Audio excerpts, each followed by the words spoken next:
S வணக்கம் masters. இந்த பிரபஞ்சத்துக்கு என்னுடைய வணக்கத்தை நன்றியும் தெரிவித்துக் கொண்டு, பிதாமக பத்திரிஜிக்கும் என்னுடைய நன்றியும் வணக்கத்தையும் தெரிவித்துக் கொண்டு, இன்னைக்கு நமக்கு வந்து ஆசிரியர் என்ன சொல்றாங்க, சிவபிரகாசத்துல நமக்கு வந்து அம்மாபதி சிவம் வந்து என்ன சொல்றாங்க ஆசிரியர் அப்படிங்கிறத பார்க்கலாம். இன்னைக்கு வந்து அசுத்த மாயை பற்றி சொல்றாங்க. இதுக்கு முன்னாடி நம்ம வந்து பார்த்தோம், சுத்த மாயை பற்றி உள்ள விஷயங்களை சொன்னாங்க. இப்போ வந்து அசுத்த மாயை பற்றி சொல்றாங்க. அதாவது பிரபஞ்சம் எல்லாம் தன்னிடத்து வந்து ஒடுங்குதற்கும் தன்னிடத்து நின்று தோன்றுதற்கும் காரணமாயுள்ள பொருள் மாயை எனப்படும் அப்படின்னு வந்து சொல்றாங்க. அப்ப இந்த பிரபஞ்சம் எல்லாமே தன்னிடத்து வந்து ஒடுங்குது, அந்த மாயையில தான் ஒடுங்கும், அந்த மாயையில தான் தோன்றுது. ஓகேங்களா? அப்ப இந்த தன்னிடத்து வந்து ஒடுங்குதற்கும் தன்னிடத்து நின்று தோன்றுவதற்கும் காரணமாயுள்ள ஒரு பொருள், அது வந்து மாயை அப்படின்னு சொல்றாங்க. மாயா என்னும் அந்த வடமொழி தமிழில் மாயை என்று விகாரம் ஆயிற்று. அப்ப மாயா அப்படின்னு சொல்லணும்ல, அது வந்து வடமொழி தமிழ்ல மாயை அப்படின்னு சொல்றோம். அப்ப மாயா அப்படின்னா மான்னா ஒடுங்குதல்னு அர்த்தம், யான்னா திரும்ப தோன்றுதல் அல்லது வருதல் அப்படின்னு அர்த்தம் அப்படின்னு வந்து சொல்றாங்க. அப்ப தமிழ்ல மாயை அப்படின்னு நம்ம சொல்றோம். இப்ப அசுத்த மாயை, அதாவது மாயை வந்து பல கண்மங்களோடு விரவி அசுத்தப்படுதலால் இந்த மாயைக்கு பேரு அசுத்த மாயை. அப்ப இந்த அந்த மாயையில வந்து மலக்கண்மங்கள் விரவி அசுத்தப்பட்டு இருக்கிறதுனால இந்த மாயைக்கு பேரு அசுத்த மாயை. அப்ப அந்த பஞ்சபூதங்களின் காரியமான பௌதிக தேகம், புறக்கரணம், அகக்கரணங்கள் முதலியன உயிர்கள் இன்ப துன்பங்கள் அனுபவத்திற்கு இடமாகிய இந்த உலகம், போகம், அதே மாதிரி இன்ப துன்பங்கள் அனுபவத்திற்கு ஏதுவாகிய பொருட்கள், இவை எல்லாமே மாயையிலிருந்து கலை முதல் இந்த பிரிதிவி ஈராக தோன்றும் தத்துவங்களால் தனுகரண புவன போகம் ஆகியவைகள் உண்டாகும் அப்படின்னு சொல்றாங்க. அதாவது பஞ்சபூதங்களுடைய காரியம். இப்ப வந்து நம்முடைய பௌதிக உடல் நமக்கு எப்படி பஞ்சபூதங்களுடைய கூட்டுதான் இல்லையா? பஞ்சபூதங்களுடைய காரியமான அந்த பௌதிக தேகம், இந்த சரீரம். அதே மாதிரி நமக்கு உள்ள இந்த புறக்கரணம், அகக்கரணங்கள், நமக்குள்ள கருவிகள் தான் இருக்கு இல்லையா? அகக்கருவிகள், புறக்கருவிகள், இது முதலியன. அதே மாதிரி இந்த உயிர்கள் வந்து இன்ப துன்பங்கள் அனுபவத்திற்கு இடமாகிய இந்த உலகம், இந்த உலகத்துக்குள்ள இருக்கக்கூடிய பொருட்கள், அப்புறம் இன்ப துன்பங்கள் அனுபவத்துக்கு ஏதுவாகிய இந்த பொருட்கள், இவை எல்லாமே மாயையிலிருந்து கலை முதல் பிரிதிவி ஈராக அந்த தோன்றும் தத்துவங்களால் அந்த தனுகரண புவன போகம் ஆகியவை இவைகள் உண்டாம் அப்படின்னு வந்து சொல்றாங்க. அப்ப எல்லாமே மாயையிலிருந்து தான் நமக்கு படைக்கப்பட்டிருக்கு. இந்த தனுகரண புவன போகம் எல்லாமே அந்த மாயையிலிருந்து நமக்கு வந்து படைத்து கொடுக்கப்பட்டிருக்கு. அது எதற்காக அப்படின்னா, அந்த உயிர்கள் இந்த இன்ப துன்பங்களை அனுபவத்திற்கு இடமாகத்தான் இது எல்லாமே நமக்கு கொடுக்கப்பட்டிருக்கு. இன்ப துன்பங்கள் அனுபவத்திற்கு ஏதுவாக இது எல்லாமே மாயையிலிருந்து தனுகரண புவன போகம் நமக்கு கொடுக்கப்பட்டிருக்கு, தத்துவங்களும் கொடுக்கப்பட்டிருக்கு. ஓகேங்களா? அப்ப இந்த தத்துவங்கள் கலை முதல் பிரிதிவி ஈராக அந்த அவை வந்து தூல சூக்கும முறையாய் நிற்றல் அப்படின்னு வந்து சொல்றாங்க. அப்ப அந்த தத்துவங்கள் கலை முதல் பிரிதிவி ஈராக, இப்ப நம்ம 36 தத்துவங்கள் பத்தி நம்ம ஆல்ரெடி நம்ம வந்து கான்செப்ட் பார்த்துருக்கோம், உண்மை விளக்கத்திலேயே நம்ம வந்து பார்த்துருப்போம் இல்லையா? அப்ப கலை முதல் அந்த பிரிதிவி ஈராக அது வந்து தூல சூக்கும முறையால் நிற்றல் அப்படின்னு வந்து சொல்றாங்க.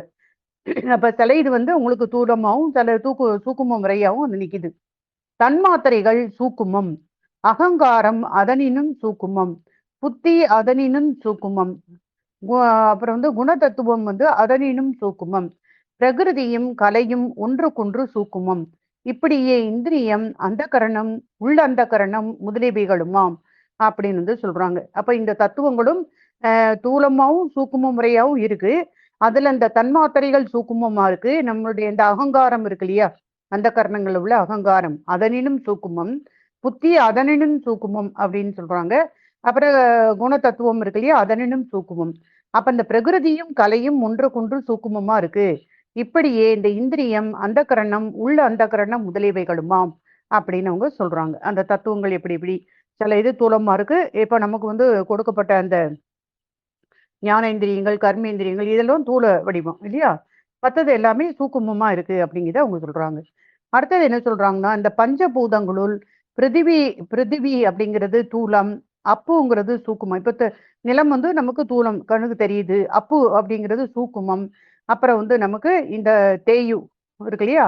அது வந்து அதனினும் சூக்குமமா இருக்கு. அந்த வாயு அதனினும் சூக்குமமா இருக்கு, ஆகாயம் அதனினும் சூக்குமா இருக்கு. இப்படியே தத்துவங்கள் அது வந்து பரு வடிவமும், அதாவது பரு வடிவமும் ஒன்றோடு ஒன்று ஒவ்வாது ஸ்தூல சூக்கும முறையில் வியாபக வியாபிய பாவமுற்று அது வந்து நிற்குது அப்படின்னு வந்து சொல்றாங்க. எப்படி தத்துவங்கள் வந்து தூல சூக்கும ரூபத்துல இருக்கோ அதே மாதிரி இந்த பஞ்சபூதங்களும் பிருத்திவி மட்டும்தான் இது வந்து தூளம் இல்லையா? பிருத்திவி வந்து தூளம், அப்பு, இதெல்லாமே நெருப்பு, காற்று, தீ, மற்ற ஆகாயம், இது எல்லாமே சூக்குமம் தான். ஸோ இப்படியே தத்துவங்கள் வந்து பலவும் பல வடிவும் இந்த ஒன்றோடு ஒன்று ஒவ்வாது ஒவ்வாது அப்படின்னு சொல்லும்போது சில இது தூளமா இருக்கு, சில இது சூக்குமா இருக்கு இல்லையா? அது சொல்றாங்க. சோ ஒன்றோடு ஒன்று இது ஒவ்வாது தூல சூக்கும முறையில் வியாபக வியாபிய பாவமுற்று இது வந்து நிற்குது அப்படின்னு வந்து சொல்றாங்க. அன்றியும் இவை தன்மையினாலும் வேறுபட்டனவாம். தன்மையிலையும் வேறுபட்டிருக்கு, அந்த வடிவத்திலையும் வேறுபட்டிருக்கு. சில இது தூல வடிவம், சில இது சூக்குமமா இருக்கு இல்லையா? அதையும் சொல்றாங்க. ஆனா தன்மையிலையும் வேறுபட்டனவாம். இந்திரியங்கள் புறக்கருவிகளாய் மாத்திரம் உபயோகப்படும். இந்திரியங்கள் புறக்கருவிகளாய் மாத்திரம் நமக்கு உபயோகப்படுது. அந்த கரணங்கள் வந்து அகக்கருவிகளாய் மாத்திரம் நின்று அது இயங்கும். ஏன்னா இது எல்லாமே வந்து நம்ம பார்த்திருக்கோம் இல்லையா? நம்ம வந்து அஸ்தமாய அந்த பிரகிருதி மாயிலிருந்து நமக்கு வந்து இந்த ஆன்ம தத்துவங்கள் கொடுக்கப்பட்டிருக்கு அப்படிலாம் நம்ம பார்த்தோம் இல்லையா? அப்ப இங்க உள்ள தத்துவங்கள் அல்லது கருவிகள் அதை பத்தி இங்க சொல்றாங்க. அப்ப இந்த இந்திரியங்கள் அப்படிங்கிறது புறக்கருவிகளாய் மாத்திரம் அது வந்து உபயோகப்படுது.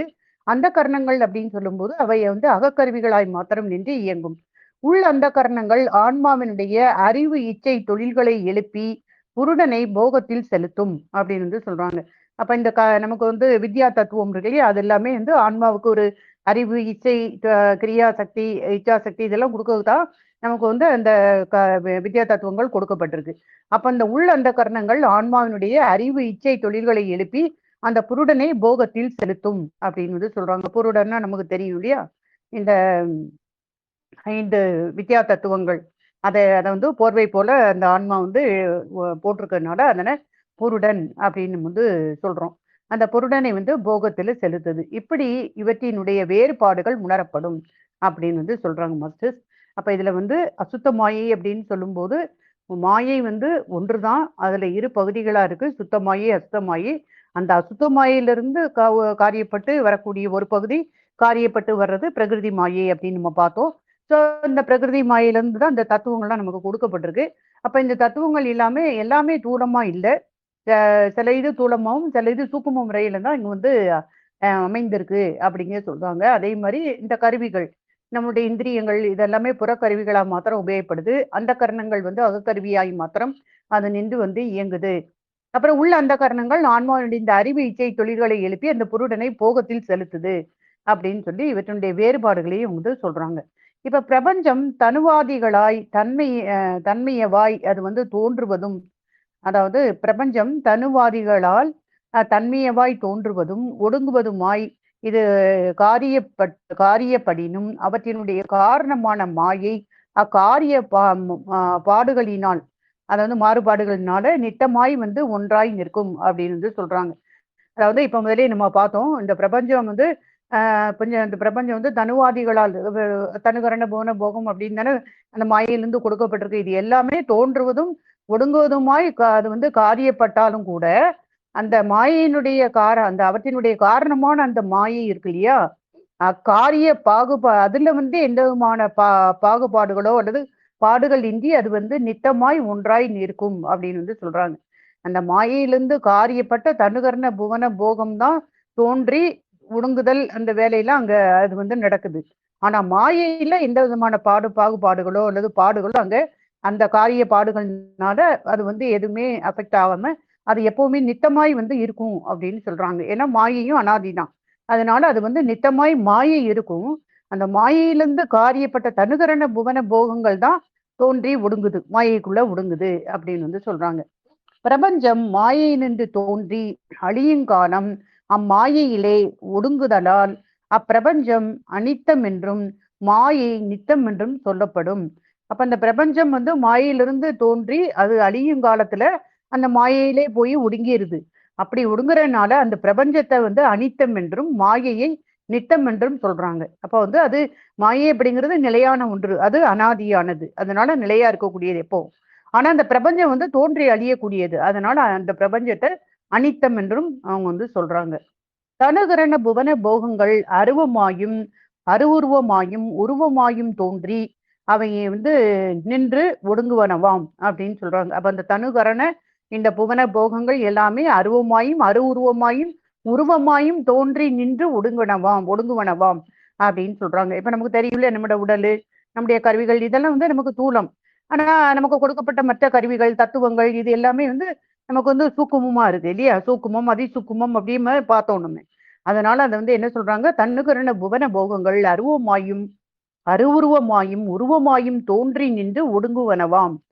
சங்கார காலத்தில் இவை தத்தம் நிலை குலைந்து அருவமாய் மாயையில் ஒடுங்கும். அப்ப அந்த சங்கார காலத்துல ஒடுங்குற காலத்துல இவை தத்தம் நிலை குலைந்து அந்த அருவமாய் அந்த மாயையில போய் அது ஒடுங்கும். இந்த பிரபஞ்சம் அல்லது இந்த தனுகரண போன போகங்கள் எல்லாமே இந்த மாயையில போய் ஒடுங்கும். மாயை வந்து நிலை குலையாது, என்றுமே ஒரு படித்தாய் அது வந்து அரூபமாகவே அது இருக்கும் அப்படின்னு வந்து சொல்றாங்க. அப்ப அது வந்து மாயை அப்படிங்கிறது நிலையானது நம்ம பார்த்துட்டோம் இல்லையா? ஆனா இந்த பிரபஞ்சம் வந்து அனித்தமாய் நிக்கி, அது வந்து தோன்றி ஒடுங்கக்கூடியது அப்படிங்கிறதே இங்க சொல்றாங்க. சோ உயிர்களுக்கு தனுகரண புவன போகங்களை தருதல் இந்த கண்மனு அதாவது இந்த கண்ம நுகர்ச்சியினுடைய பொருட்டே ஆகும். இப்ப இந்த உயிர்களுக்கு எதுக்காக தனுகரண புவன போகங்கள் கொடுக்குறாங்க அப்படின்னா, இந்த கர்மங்களை நாம வந்து அந்த கண்மங்களை வந்து நுகரணும் இல்லையா? அந்த இந்த வினைகளினுடைய பயனை நாம வந்து அனுபவிக்கணும் அல்லது கண்ம நுகர்ச்சியினுடைய பொருட்டே ஆகும் அப்படின்னு சொல்றாங்க. சோ கண்மம் இல்லையாயின் அவைகளும் வேண்டப்படுவது இல்லை. இப்ப நமக்கு கண்மமே இல்லை அப்படின்னா இந்த தனுகரண புவன போகங்கள் நமக்கு தரதுக்கு அவசியமே வராது அப்படின்னு சொல்றாங்க. சோ மயக்குதலாவது தனுகரண புவன போகங்களை மெய்யென்று என்ன செய்தல். அப்ப மயக்குதல் அப்படின்னா மாயை எப்படி நம்ம சொல்றோம் இல்லையா? இந்த உலகமே மாயையா இருக்கு அப்படின்னு சொல்றோம்ல. அப்ப அந்த மயக்குதல் அப்படின்னா என்ன அப்படின்னா, அந்த தனுகரண புவன போகங்களை மெய்யென்று என்ன செய்யறது. நம்ம மெய்யன்னு நம்ம நினைக்கிறோம் இல்லையா? நிலையானதுன்னு நினைக்கிறோம், மெய்யானதுன்னு நினைக்கிறோம். அததான் வந்து அதுல மயக்குதல் அப்படின்னு சொல்றாங்க. அப்ப இங்க என்ன சொல்றாங்க, கண்ம அனுபவத்தின் பொருட்டே இவ்வெண்ணமும் உண்டாகும் அப்படின்னு சொல்றாங்க. அப்ப நம்மளுடைய கண்மத்தினுடைய அந்த வினை பயன் இருக்கு இல்லையா? அல்லது இந்த நம்முடைய கண்மங்கள் இருக்கு இல்லையா? அதுக்கு ஏத்த மாதிரிதான் நமக்கு அந்த மயக்கமும் இருக்கும் அப்படின்னு வந்து சொல்றாங்க. அப்ப அந்த வினை பயனை நம்ம அனுபவிக்கணும்னு இருக்கும்போதுதான் அந்த எந்தெந்த விஷயங்கள்ல நாம வந்து மயக்கம் அடைஞ்சு நம்ம அதுல நம்ம வந்து அதை நுகர்ந்து கஷ்டப்பட வேண்டி வருது. அப்பதானே அதை வந்து நம்ம அந்த கண்மத்தை நாம வந்து நுகர்ந்து தீர்க்க முடியும். அதுக்காக சொல்றாங்க. சோ அந்த கண்ம அனுபவத்தினுடைய பொருட்டே தான் இந்த மயக்கமும் நமக்கு உண்டாகும். ஆதலால் கண்மம் இல்லாதவரை இந்த மாயை மயக்காது.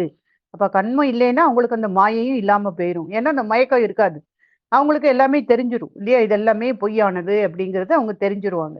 அவங்களுக்கு அந்த இப்ப நமக்கு கண்மம் இருக்கிறதுனாலதான் அந்த நம்ம செஞ்ச வினையினுடைய பயனை அனுபவிக்கிறதுக்காக இங்க வந்திருக்கிறதுனாலதான் அந்த பயனை அணிவித்து நாம நுகரும் போது நம்ம வந்து அந்த இன்ப துன்பங்களை நுகர்வதற்காகத்தான் இவை இந்த தனுகரண போகம் எல்லாமே நமக்கு வந்து ஒரு ஒரு மயக்குதலை கொடுக்குது அப்படின்னு அவங்க சொல்றாங்க. சோ கண்மம் இல்லை அப்படின்னா மாயை அங்க இல்லை, மாயை நம்மை மயக்காது.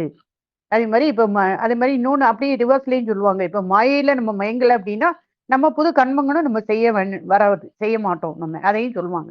அப்ப வந்து இங்கே மாயை வந்து நம்ம மாயையில நம்ம மயங்காம இருந்தோம்னா நமக்கு இந்த ஆகாமிய கண்மங்களும் நமக்கு வராது. நம்ம வந்து அது வந்து குறைஞ்சு போயிரும். ஆனா நம்ம வந்து எல்லாத்துலயுமே மயங்கிடணுமே, எல்லாமே மெய்யின்னு நினைச்சு இது நான் செய்தேன் நான் செய்தேன்னு சொல்றோம். இது எனது, நான் எனது அப்படிங்கிற அந்த பற்றுக்குள்ள போய் சிக்கிடுறோம் இல்லையா? அதுவும் ஒரு மாயை தானே, எதுவுமே நிரந்தரம் இல்லாது. ஆனா அந்த ஒரு மயக்கத்துல நாம வந்து அதுலயும் நம்ம பல வினைகளை செய்யறோம். அதான் இவங்க சொல்றாங்க, கண்மம் இல்லாதவரை மாயை மயக்காது. இங்கே இங்க என்ன சொல்றாங்க அப்படின்னா, அணுக்கள் அப்படின்னு சொல்றது இந்த மும்மலமுடைய சகலரை வந்து விஞ்ஞான கலருக்கு அந்த மும்மலமுடைய சகலரை இங்க அணுக்கள்னு சொல்றாங்க.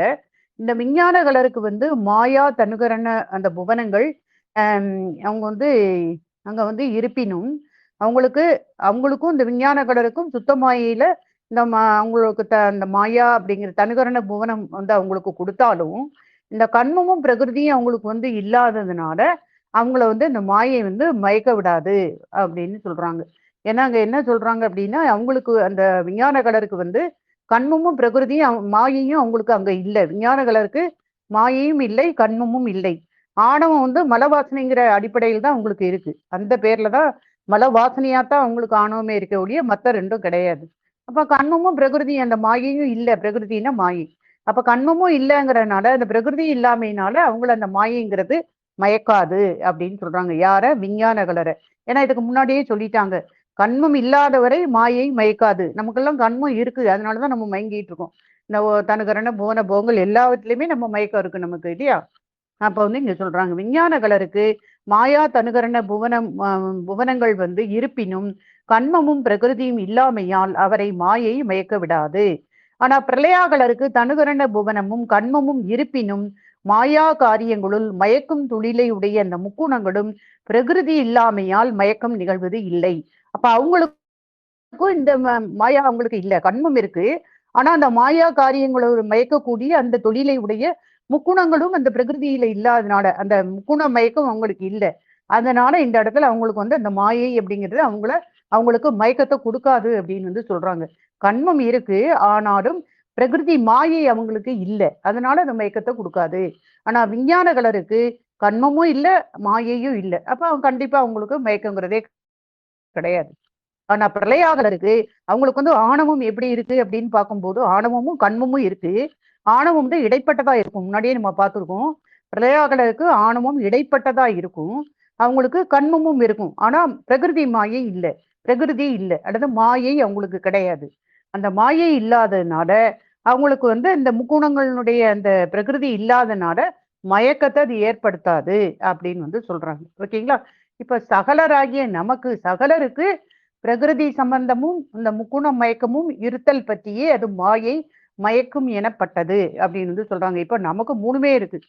சகலருக்கு வந்து வினையும் அதிகம், ஆணவமும் வெளியதான் இருக்கு, அதே மாதிரி மாயையும் அதிகமா இருக்கு. மூணுமே அதிகம், இல்லையா? மாயை, ஆணவம், கண்மம், மாயை மூணுமே வலிமையா இருக்கு நமக்கு. அதனாலதான் இந்த முக்குண மயக்கத்தை நம்ம வந்து மாயை மயம் வந்து முக்குண மயக்கமும் இருக்கிற இருத்தல் பற்றியே மாயை மயக்கம் மயக்கும் எனப்பட்டது அப்படின்னு வந்து சொல்றாங்க. அதனால மாயை மயக்கும் அப்படிங்கிறது நம்ம சொல்றோம், ஏன்னா முக்குண மயக்கம் அது அப்படின்னு அவங்க சொல்றாங்க. சோ தத்துவங்கள் தோன்றி ஒடுங்க தான் அசைவின்றி நித்தமாய் இருப்பதால் மாயை அசலம் எனப்பட்டது. அப்ப இந்த தத்துவங்கள்லாம் எல்லாமே தோன்றி ஒடுங்குற ஒடுக்கம் வந்து இந்த மாயையில தான் ஒடுங்குது. அப்படி ஒடுங்கினாலும் இந்த மாயை வந்து அசைவின்றி நித்தமாய் இருக்கிறதுனால இந்த மாயையை வந்து அசலம் அப்படின்னு சொல்றாங்க. அசலம்னா அது வந்து அதாவது நிலையா இருக்கக்கூடியது, அதாவது அசைவு இல்லாதது, நிலையற்றது கிடையாது, அது வந்து நிலையானது அப்படின்னு வந்து சொல்றாங்க. ஓகேங்களா? அப்ப தத்துவங்கள் தோன்றி ஒடுங்கினாலும் தான் அசைவின்றி நித்தமாய் இருக்கு. மாயை அனாதிதான், முப்பொருள்ல மாயையும் அனாதிதான். அதனால இது வந்து அசலம் அப்படின்னு மாயையே சொல்றாங்க. தனுகரண புவன போகங்களாய் விரிந்தவற்றுள் தனுவும் அந்த புவனமும் போகமும் பூதங்களில் ஒடுங்கும். இப்ப தனுகரண புவன போகங்கள் எல்லாமே கொடுக்கப்பட்டிருக்கு இல்லையா? அந்த போகம் அந்த மாயை காரியப்பட்டு தனுகரண புவன போகமாய் விரிஞ்சிச்சு. அந்த விரிந்தவற்றுள்ள தனுவும் அந்த புவனமும் அந்த போகமும் பூதங்கள்ல ஒடுங்கும் அப்படின்னு வந்து சொல்றாங்க. ஓகேங்களா?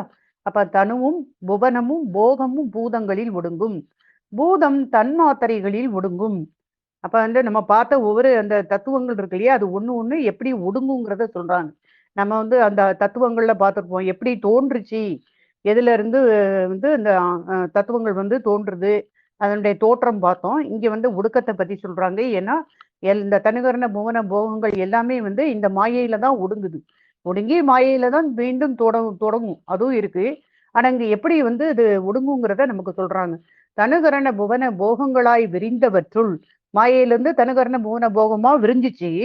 விரிஞ்ச இது என்ன ஆகுது, இந்த தனுவும் அந்த புவனமும் போகமும் பூதங்களில் ஒடுங்கும். அடுத்து என்ன சொல்றாங்க, பூதம் தன்மாத்திரைகளில் ஒடுங்கும். தன்மாத்திரைகள்லாம் நம்ம பார்த்திருக்கோம் இல்லையா, அந்த தத்துவங்கள்ல வரும். அந்த தன்மாத்திரை வந்து பூதாதி அகங்காரத்தில் ஒடுங்கும். அப்ப இது எப்படி வந்து இப்ப தன்மாத்திரைகள் எல்லாமே பூதாதி அகங்காரத்திலிருந்து தோன்றியதுன்னு பார்த்தோம். இப்ப ஒடுங்கும் போது ரிவர்ஸ்ல அப்படி போகணும் நம்ம, அது அந்த மாதிரி. தன்மாத்திரை பூதாதி அகங்காரத்துல ஒடுங்குது. ஞானேந்திரியங்களும் மனமும் தைசத அகங்காரத்தில் ஒடுங்கும். கண்மேந்திரியங்கள் வைகாரிக அகங்காரத்தில் ஒடுங்கும். அகங்காரம் அப்புறம் புத்தியிலும், புத்தி அவ்வியத்திலும், அவ்வியத்தம் பிரகிருதியிலும் ஒடுங்கும். அப்ப பிரகிருதி அராகம் வித்தை அப்புறம் வந்து மூன்றும் அந்த கலையிலும், பிரகிருதி அராகம் வித்தை இந்த மூணும் கலையிலும் கலை கலை வந்து நியதி காலம், கலை நியதி காலம் இந்த மூன்று மாயையிலும் ஒடுங்கும். இதுவே அந்த ஒடுங்கும் முறையாகும் அப்படின்னு வந்து சொல்றாங்க. அப்ப நம்ம வந்து இது வந்து அந்த தத்துவங்கள் வந்து 36 தத்துவங்கள் பார்த்தோம் இல்லையா? அது வந்து தோன்றும் முறையை வந்து நம்ம பார்த்தோம். இப்ப வந்து எப்படி ஒடுங்குது, ஒவ்வொன்றும் எதுக்குள்ள ஒடுங்கி ஒடுங்கி போகுது அப்படிங்கிறத காட்டுறாங்க இங்க. அப்ப வந்து ஒரு தடவை சொல்ற மாஸ்டர், தனுகரண புவன போகங்களாய் விரிந்தவற்றுள் தனுவும் புவனமும் போகமும் பூதங்களில் ஒடுங்கும். பூதம் தன்மாத்திரைகளில் ஒடுங்கும்.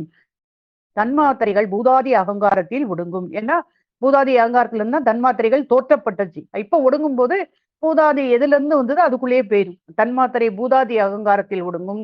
ஞானேந்திரியமும் மனமும் தைசத அகங்காரத்தில் ஒடுங்கும்.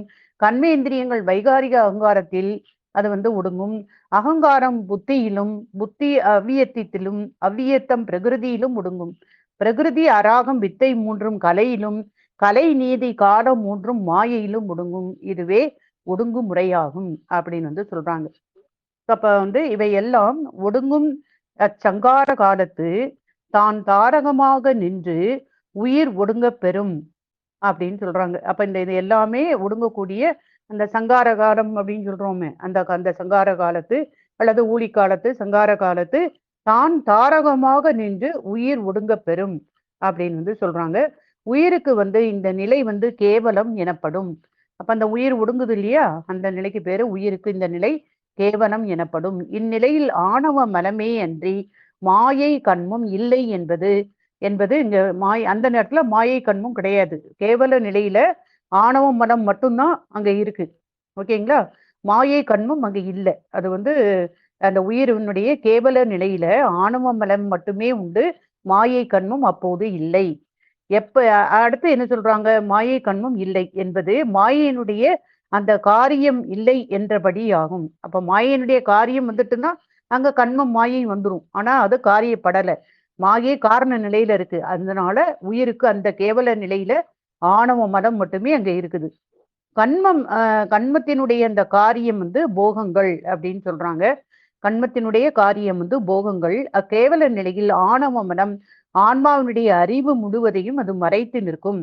கண்மம் சஞ்சிதமாய் பயன் தராது. ஏன்னா அது வந்து சூக்கும நிலையில இருக்கு அந்த கண்மம். ஓகேங்களா? அதாவது ஆணவம் மட்டும்தான் அங்க வந்து கேவல நிலையில ஆணவம் மதம் மட்டுமே வந்து அந்த உயிரோட பொருந்தி இருக்குது. அந்த கண்மம் வந்து என்ன எப்படி இருக்கு அப்படின்னா அது வந்து சஞ்சிதமா இருக்கிறனால பயன் தராது. சூக்குமமா இருக்கு, காரண நிலையில இருக்கு. அதனால அந்த கண்மம் வந்து சஞ்சிதமா இருக்கிறதுனால பயன் தராது. மாயையில் இருக்கும் அதாவது மாயையில் இருக்கும் அந்த மாயை உயிருக்கு தாரகமாய் மாத்திரமே அது வந்து இருக்கும் அப்படின்னு வந்து சொல்றாங்க மாஸ்டர்ஸ். அப்ப அது வந்து சூக்குமமா இருக்கும்போது அல்லது காரண நிலையில் இருக்கும்போது அது பயன் தராது. எப்போ அது காரியப்படுதோ அப்பந்தான் வந்து இந்த உயிர்களுக்கு இந்த கண்மம் அப்படிங்கிறது பயன் தரக்கூடியதா இருக்கும் அப்படிங்கிறத அவங்க சொல்றாங்க. அப்ப இந்த ஒடுங்குற காலத்துல இந்த சங்கார காலத்து தான் தாரகமாக நின்று இந்த உயிர் வந்து ஒடுங்கப்படும். அந்த உயிருக்கு அந்த நிலை வந்து கேவலம். இந்த கேவல நிலையில ஆணவ மனமே என்று மாயை கண்மம் இல்லை என்பது. அப்ப அந்த மாயனுடைய காரியம் இல்லை என்றபடியாம். மாயனுடைய காரியம் தனுகரண புவன போகங்கள். எப்போ காரியப்படுதோ அப்பதான் தனுகரண புவன போகங்களா அது வருது. கண்மத்தினுடைய காரியம் தான் இந்த போகங்கள் அப்படிங்கிறது. அந்த கேவல நிலையில ஆணவ மனம் இந்த ஆன்மாவினுடைய அறிவு முழுவதையுமே இது மறைத்து நிற்குது. கண்மம் சஞ்சிதமாய் இருக்கிறதுனால அது பயன் தராது. மாயையில் இருக்கும் அந்த மாயை உயிர்களுக்கு தாரகமாய் மாத்திரமே இருக்கும்.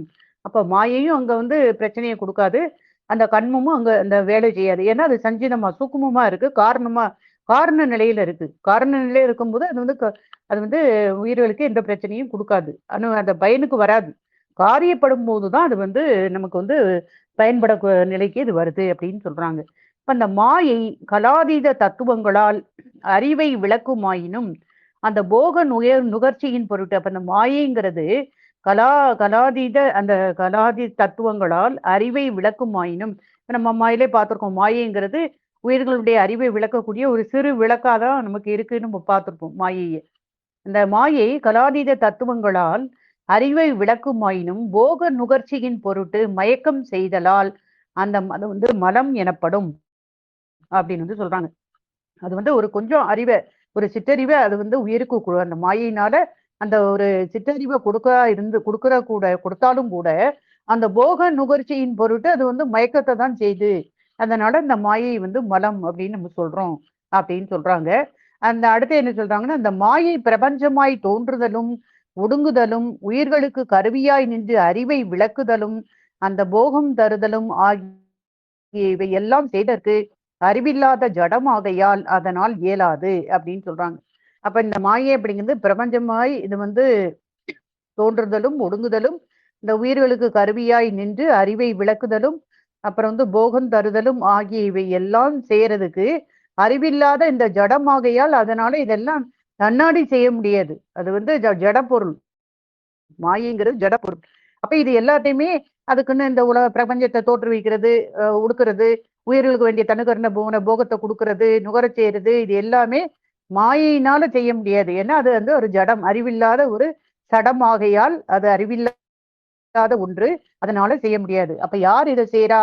கண்மத்துக்கு ஏற்ப இவற்றை காரியப்படுத்தும் தன்மை சித்தாகிய முதல்வனுக்கே, அதாவது சித்தாகிய அந்த முதல்வனுக்கே அது வந்து கொடுக்கப்பட அவர் தான் செய்தாரு அப்படின்னு சொல்றாங்க. ஓகேங்களா? சித்தாகிய முதல்வனுக்கே உரியது அப்படின்னு வந்து சொல்றாங்க. அப்ப மாயைக்கு தன்னாடியே அந்த மாயையிலிருந்து இந்த பிரபஞ்சத்தை தோற்றுவிக்கிறது, தனுகரண பூனத்தை தோற்றுவித்து இந்த உயிர்களுக்கு வந்து ஒரு போகத்தை கொடுக்கறது, நுகர செய்யுது, இது எதுவுமே மாயையால தன்னாடி செய்ய முடியாது. ஏன்னா அது அறிவில்லாத ஜடப்பொருள். அப்ப இது யாரு செய்யறா அப்படின்னா, இந்த கர்மத்துக்கு ஏற்ப நம்ம கர்ம வினைக்கு அதனுடைய அடிப்படையில அதுக்கு ஏற்ப இது எல்லாத்தையுமே காரியப்படுத்தக்கூடிய தன்மை யார்கிட்ட இருக்குன்னா அந்த சித்தாகிய முதல்வனுக்கு தான் இருக்கு, அந்த இறைவனுக்கு தான் இருக்கு. அதனால இந்த முதல்வனது அருளாகிய இந்த தனு கரண அந்த இந்த சக்தியினுடைய செயலால தான் இது வந்து மாயை வந்து காரியப்படுது அப்படின்னு வந்து சொல்றாங்க.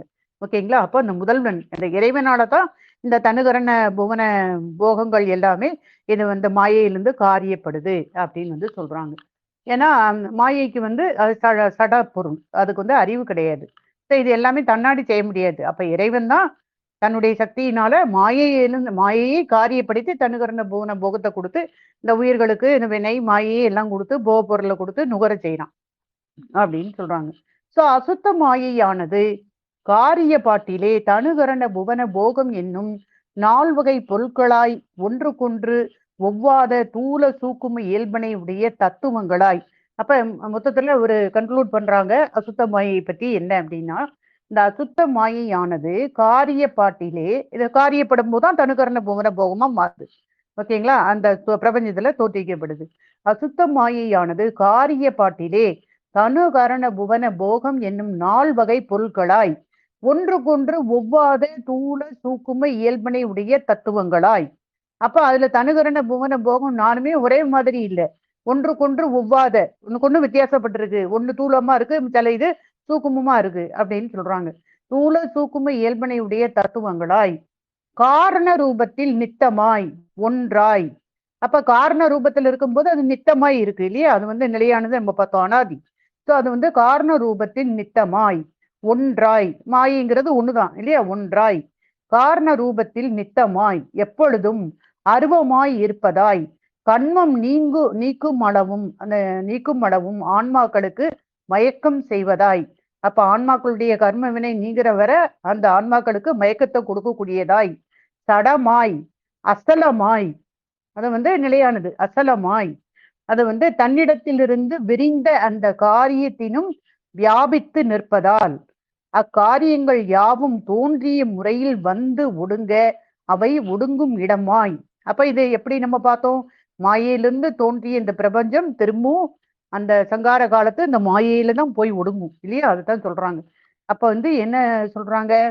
இந்த காரியங்கள் யாவும் தோன்றிய முறையில் வந்து ஒடுங்க அவை ஒடுங்கும் இடமாய் நிற்கும் மாயை இல்லையா? அந்த அசுத்தமாயி ஒடுங்கும் இடமாய் அவ்வொடுக்கமாகிய சங்கார காலத்து ஆன்மாக்கள் எல்லாம் வந்து பொருந்தும் இடமாய். அப்ப அந்த ஒடுக்கமாகிய சங்கார காலத்து ஆன்மாக்கள் எல்லாம் வந்து பொருந்தக்கூடிய இடமாவும் அந்த அசுத்தமாயி இருக்கு. மும்மலங்களுள் ஒன்றாய், இது வந்து மாயைங்கிறது மும்மலங்களுள் ஒன்று, மும்மலங்களுள் ஒன்றாய் துரோதான சக்தியில் காரியப்படுத்தப்படுவதாய் இருக்கும். அப்ப இறைவனுடைய சக்தி தானே இந்த மாயையிலிருந்து தனுகரண புவனங்கிற பிரபஞ்சத்தை படைக்கி. அது என்ன சக்தி அப்படின்னா இந்த துரோதான சக்தி. அப்ப அந்த துரோதான சக்தியால் தான் இந்த அசுத்த மாயை காரியப்படுத்தப்படுவதாய் இருக்குது. அப்படின்னு இங்க சொல்லி வந்து அசுத்த மாயை பத்தி இங்க விளக்கம் குடுத்துருக்காங்க மாஸ்டர்ஸ். S masters. நன்றி மாஸ்டர்ஸ்.